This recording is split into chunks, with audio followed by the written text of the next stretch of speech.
دوباره دی راتله نشته په دنیا نن دیوار دی که دروغ که رشته دوباره قدرمنو اوریدونکو ستاسو پام راړو د الحاج مولوي محمد یاسین فهیم صاحب و اصلاحي بیان ته په دې هیله چې د پای تر شیبو راسره مل واوسئ. سنګنه په ګریوان کړه سترګې روڼې ډېر په پورته پورته مده سر هوا نن دیوار دی که دروغ کړه که رښتیا. بسم الله الرحمن الرحيم. الحمد لله رب العالمين حمد الشاكرين، الصلاة والسلام على سيد الأنبياء والمرسلين سيدنا ونبينا وشفيعنا ومولانا محمد وعلى آله وأصحابه الطيبين الطاهرين. قدرمنو اوریدونکو د ژوند د لارې د خپرونې مینوالو السلام علیکم ورحمة الله وبرکاته.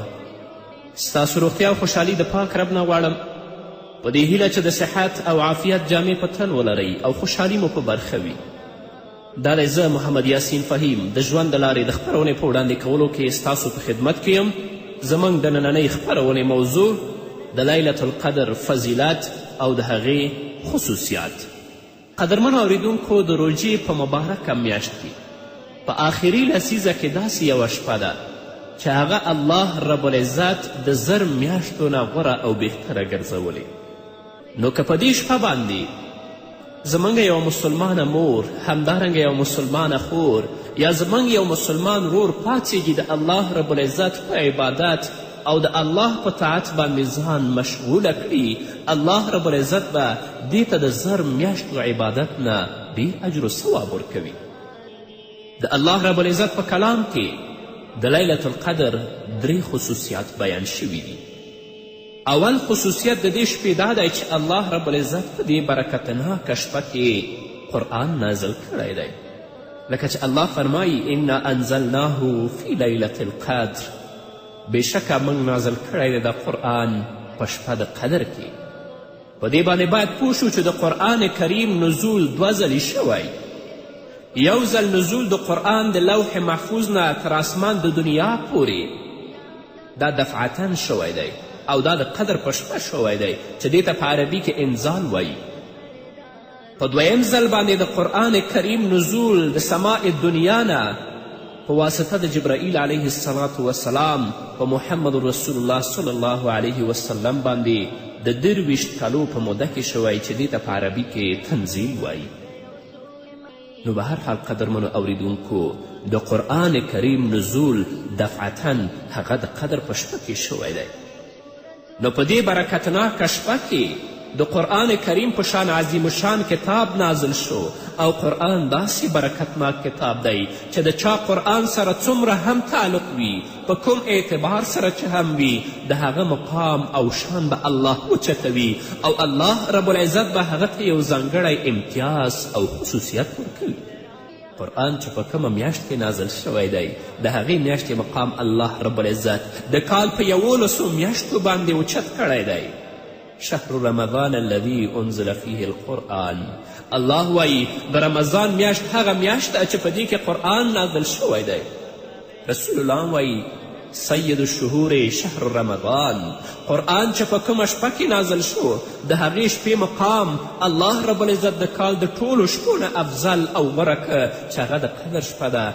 انا انزلناه فی لیلة القدر، قرآن چې په کومه ژبه کې نازل شوی د هغې مقام الله رب العزت د دنیا د ټولو ژبو نه غوره کړی دی. دا د دنیا د ټولو ژبو سرداره جوړه کړه چې هغه عربي ژبه ده. الله رب العزت د دنیا ټولو ژبو نه بهتره جوړه کړې او وایي چې انا انزلناه قرآنا عربیا، بېشکه موږ نازل کړی دا کتاب چې هغه قرآن دی او په عربي ژبه باندې دی.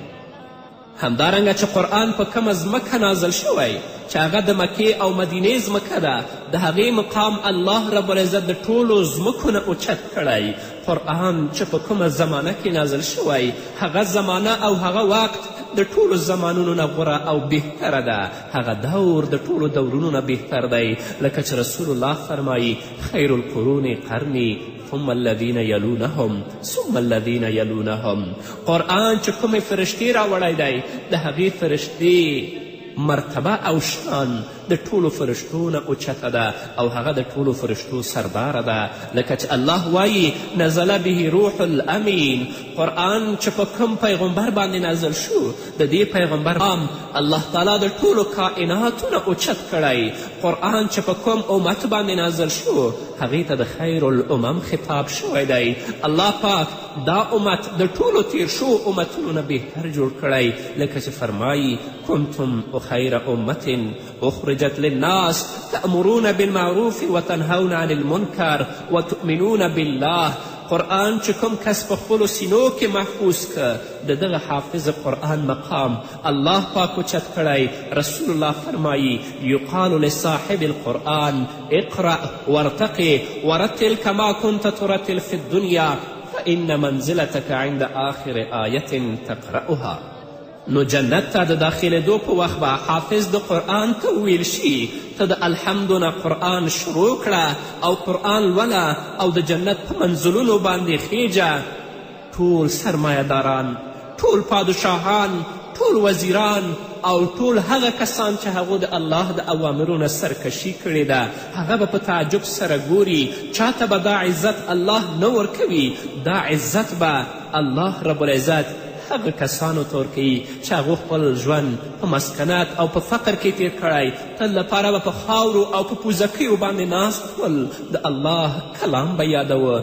الله دا عزت هغه کسانو ته ورکوي چې هغو ته به مفسدینو په دنیا کې د حقارت په سترګه کتل، حتی دې خلکو سره به خبرې کول عیب ګڼه، هغو ته به قسمه قسم طعنې ورکولې، خو دې حافظ د قرآن ته به الله دا عزت ورکوي او الله به ورته وایي ورتل کما کنت ترتل فی الدنیا.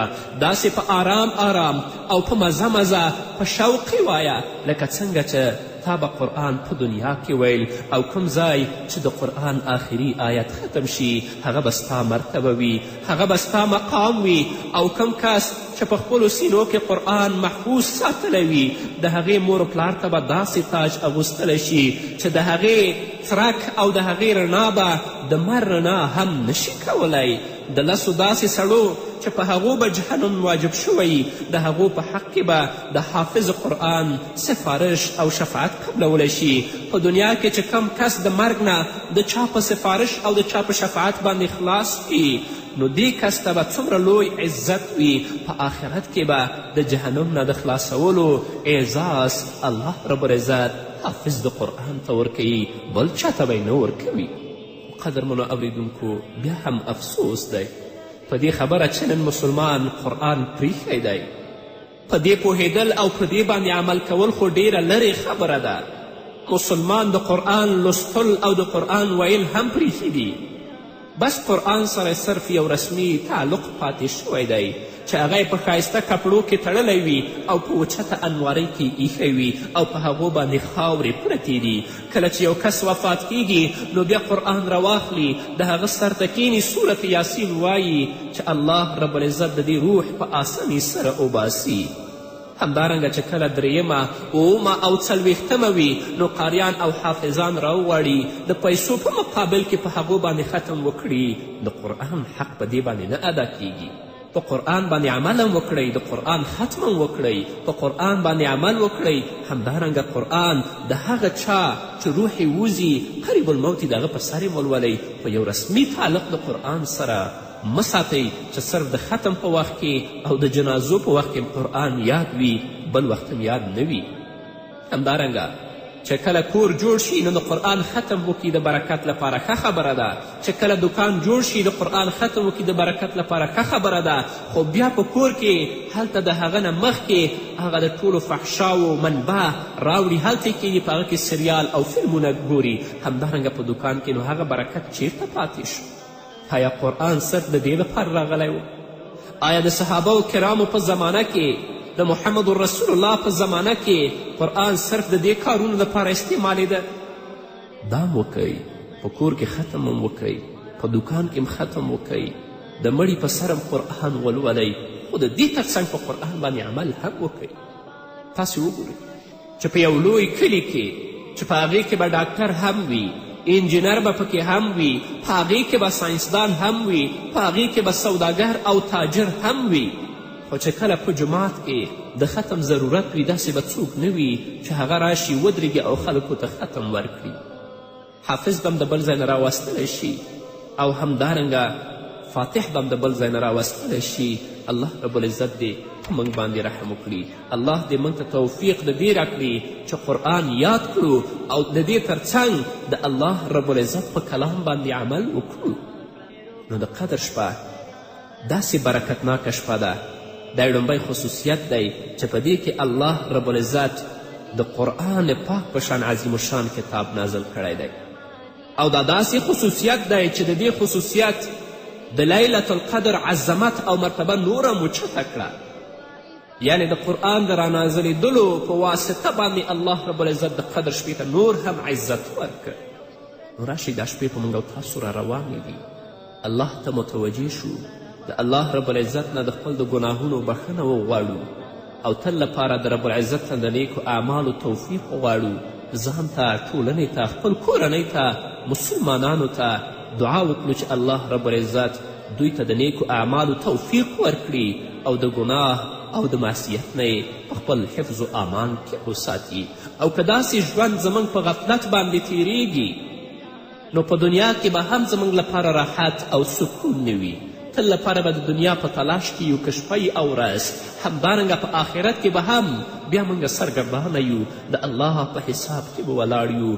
الله دې په موږ باندې رحم وکړي. قدرمنو اورېدونکو، د خپرونې په دې وخت کې راځو لنډې دمې ته. دمې نه وروسته زموږ خپرونه دوام لري. بلتیا مو وکړه.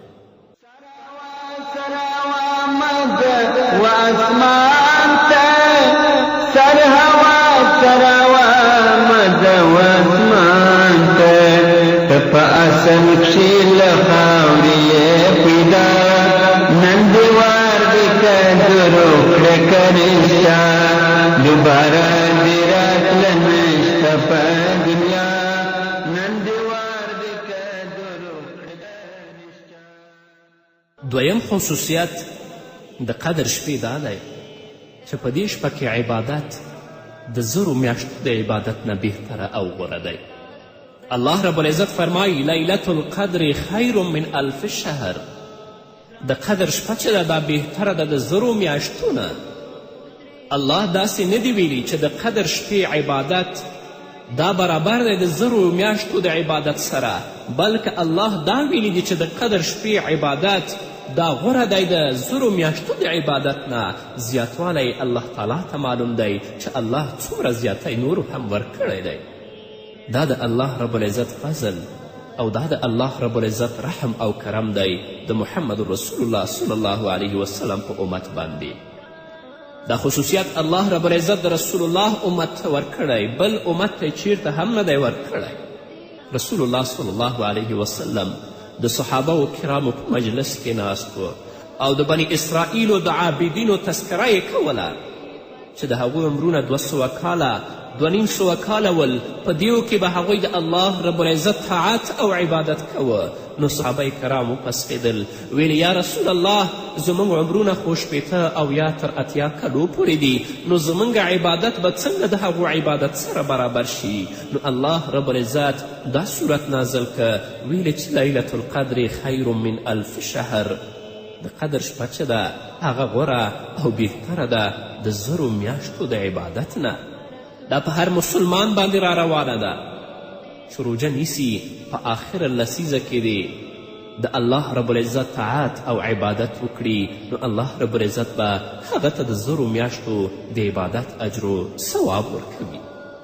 دریم خصوصیت او دریم ځانګړتیا د قدر شپې دا ده چې په دې شپه کې جبرائیل علیه السلام سره د نورو فرشتو د آسمان نه راکوزیږي او هغه مسلمانان که زموږ خویندې دي که زموږ وروڼه دي چې د الله رب العزت په طاعت او عبادت کې مصروفه دي، نو جبرائیل علیه السلام سره د نورو ملائکو په هغو باندې سلام کوي، لکه چې الله فرمایي تنزل الملائکة والروح فیها بإذن ربهم من كل امر سلام هي حتی مطلع الفجر.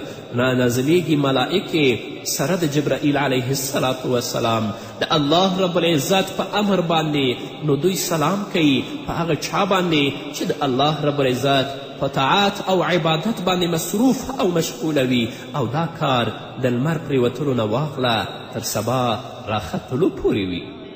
نو قدرمنو اوریدونکو، په دې شپو کې د الله رب العزت رحمت راوریږي، نو څومره چې کولی شئ هغومره تاسو د الله رب العزت عبادت کوئ، ځان د الله رب العزت د رحمت نه مه محروموئ، ځکه چې رسول الله صلی الله علیه وسلم فرمایلی دي چې کوم کس د لیلة القدر د خیر او برکت نه محروم شو، هغه گویا د ټول خیر نه محروم شو، او د دې خیر نه محرومه کیږي مګر هغه کس چې هغه یقینا محرومه وي او یقینا بدبخته وي. الله رب العزت دې موږ په خپل فضل او رحم او کرم سره د خپل رحمت نه محرومه کوي. په ځانګړې توګه په دې شپه کې دی الله رب العزت موږ ته د عبادت او د طاعت توفیق رانصیب کړي. نو په دې وجه قدرمنو اوریدونکو، د ټولو نه افضله دا ده چې د آخري لسیزې ټولې شپې په ویښه او د الله رب العزت په عبادت کې تیرې کړئ. ټول کال موږ ویده شو، ټول کال موږ خوبونه وکړل، راشئ په دې آخره لسیزه کې د الله رب العزت طاعت او عبادت وکړئ چې په دې باندې الله رب العزت زموږ ګناهونه معاف کړي، الله موږ ته بخښنه وکړي. که لس واړه شپې هم تاسو په ویښه باندې نشئ تیرولی، نو صرف هغه شپې چې هغه طاق شپې دي هغه خو په ویښه کې تیره کړئ، په هغو کې د الله رب العزت طاعت او عبادت خو وکړئ چې هغه 21مه شپه، 23مه شپه، 15مه شپه، 28مه شپه او 29مه شپه ده. او که ټوله شپه په عبادت کې نشئ تیرولی، نو څومره چې کیدی شي هغومره خو تاسو د الله رب العزت عبادت وکړئ، څه حصه به الله رب العزت ضرور تاسو ته درکوي. خو زموږ اکثر رونه او خویندې هم شته دی چې په دې شپو کې هغوی هم د الله رب العزت د رحمت نه محرومه دي. 1 ساعت 2 ساعتو لپاره هم هغوی د الله رب العزت طاعت او عبادت نه پاتې. کم از کم هر سړی خو دې دومره وکړي چې د ماسخوتن او د سهار لمونځ دې په جمع سره ادا کړي، ځکه رسول الله صلی الله علیه وسلم فرمایلی دي کم سړی چې د سحر او ماسخوتن لمونځ په جمع سره ادا کړي، هغه ته د ټولې شپې د عبادت کولو ثواب ورکول کیږي.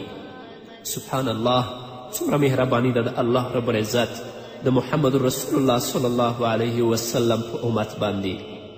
خو بیا هم چې څوک محروم شي، نو د هغه په محرومتیا او د هغه په بدبختی کې څه شک نشته، هغه یقیني بدبخته دی، هغه یقیني محروم دی. محمد رسول الله صلی الله علیه وسلم حضرت عایشې رضی الله عنها ته یوه دعا ښودلې. حضرت عایشې ته یې پوښتنه وکړه یا رسول الله، که زه د قدر په شپه پوه شم چې دا د قدر شپه ده، نو په هغې شپه کې زه څه دعا وکړم؟ رسول الله صلی الله علیه وسلم ته فرمایي اللهم انک عفو تحب العفو فاعف عني. ای الله، ته بخښونکی، بخښنه ته خوښه ګڼې، نو ته زما نه بخښنه وکړه، زما ګناهونه معاف کړه. هر څوک چې په هره ژبه کولی شئ، خو کومه برکت چې د رسول الله صلی الله علیه وسلم په هغه الفاظو کې دی چې هغه د مبارک خولې نه وتلي دي، هغه بیا په نورو کې نشته دی. نو دا یاد کړئ چې اللهم انک عفو تحب العفو فاعف عني. شپې شپې موږ په لاو لهب کې تیرې کړې، شپې شپې د حرام په اورېدلو او د حرامو په لیدلو کې تیرې کړئ.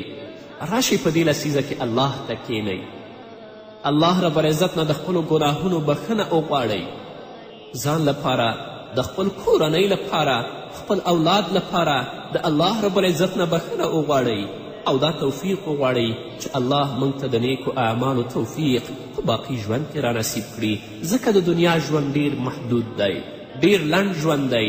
الله ته به درېږو، الله رب العزت به زموږ نه پوښتنه کوي. که څوک هم په دې شپو کې د الله رب العزت طاعت او عبادت نشي کولی، ځان خو دې د ګناه نه په دې شپو کې وساتي. د خپل اولاد، د خپل کورنۍ، د خپل دوستان خو دې د ګناه نه بچ کړي په دې شپو کې. ځکه په کم متبرک وخت کې چې عبادت کوونکي ته الله رب العزت ډیر اجر و ثواب ورکوي، په هغه باندې د الله رب العزت رحمت راوریږي.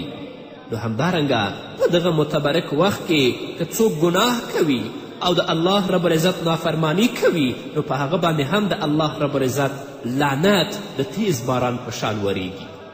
نو که په دې شپه د الله طاعت او عبادت نشو کولی، کم از کم ځان خو د ګناه نه بچ کړو، خپل اولاد خو د ګناه نه بچ کړو. اما متاسفانه باید ووایم چې په دغو شپو کې هم زموږ کورنۍ او خپله تلویزیون ته ناست یو، هغه فاسد سریالونه او فاسد فلمونه تر سبا پورې ګورو. هغه پلار چې په هغې کورنۍ کې دی، الله به د هغه نه پوښتنه نه کوي. هغه مور چې په هغې کورنۍ کې ده، هغه نه به الله پوښتنه نه کوي. چې داسې د رحمت په شپه کې، داسې د برکت په شپه کې چې د الله رحمت د تیز باران په شان وریده، تاسو هم د دې نه خپل ځان او د خپل اولاد محرومه کړي وی، په فساد کې اخته وی. نه، که عبادت نشي کولی، ګناه نه خو خپل ځان او د خپل اولاد وساتئ. حضرت مولانا اشرف علي تهانوي رحمه الله لیکلی دي، لکه څنګه چې څوک په محمد رسول الله باندې یو وار درود شریف ووایي، په هغه باندې د الله رب العزت 10 رحمتونه نازلیږي. العیاذ بالله که یو کس د رسول الله صلی الله علیه وسلم په شان کې ګستاخي وکړي، نو په هغه باندې هم 10 لعنتونه نازلیږي. ګرځنده عیب لګونکی، هغه چغلخور دی، منع کوونکی دی د نیکي د کارونو نه، د حد نه تیریدونکی دی، غټ ګنهګار دی، بدخویه دی، د دې نه هر څه علاوه بدذاته دی. نو به هر حال قدرمنو اوریدونکو، دا شپې د الله رب العزت د طاعت او د عبادت شپې دي. په دو شپو کې الله رب العزت تا ته د 1000 میاشتو نه لا زیات د عبادت ثواب درکوي. نو راشئ چې د الله عبادت په دې شپو کې وکړو. بهتره خو دا ده چې آخري لسیزو کې په ټولو شپو کې د الله عبادت وکړو. که دا نشو کولی، په طاق شپو کې وکړو. که دا هم نشو کولی، څه ناڅه 1 ساعت 2 ساعته خو د الله په عبادت او په طاعت باندې ځان مصروفه کړو. د خپل د ګناهونو بخښنه خو د الله نه وغواړو. که دا هم نشو کولی، د دې نه محرومه یو. دومره همت الله موږ ته نه دی راکړی. د ماسخوتن او د سهار مونځ خو په جمع سره په تکبیر اولا سره ادا کړو. که دا هم نشو کولی، دومره ذوف الله راکړی، دومره خو وکړو چې ځان خو د ګناه نه بچ کړو، خپل اولاد خو د ګناه نه وساتو، خپله کورنۍ او خپل دوستان خو د ګناه نه بچ کړو. کنی الله رب العزت په غضب او په لعنت کې به ګرفتاره یو. د الله رب العزت نه ځان لپاره، تاسو لپاره، د ټولو مسلمانانو لپاره د الله رب العزت د عبادت او د اطاعت توفیق غواړم، او دا ترې غواړم چې موږ ته الله رب العزت په شپو کې د خپل د طاعت او عبادت توفیق را نصیب کړي او د ګناه نه مو ساتي. په همدې هیله قدرمنو اورېدونکو، دا وه زموږ نننۍ خپرونه چې ستاسو درانه حضور ته وړاندې شوه. تر بلې خپرونې پورې چې زه بیا هم ستاسو درانه حضور ته راځم، تاسو ټول په پاک رب سپارم. پاتې ژوندم نیکمرغه، ښاد، بریالي او کامیاب اوسئ. دامل فضای بدا پشتنناوی، دامل فضای بدا پشتنناوی، چی تزیا مسید فلانا، من دیوار دکا دروک رکرشا، چی تزیا مسید فلانا، من دیوار دکا دروک رکرشا، دوباره دیرات لنشتا پا دنیا، نن دیوار دکا دروک رکرشا.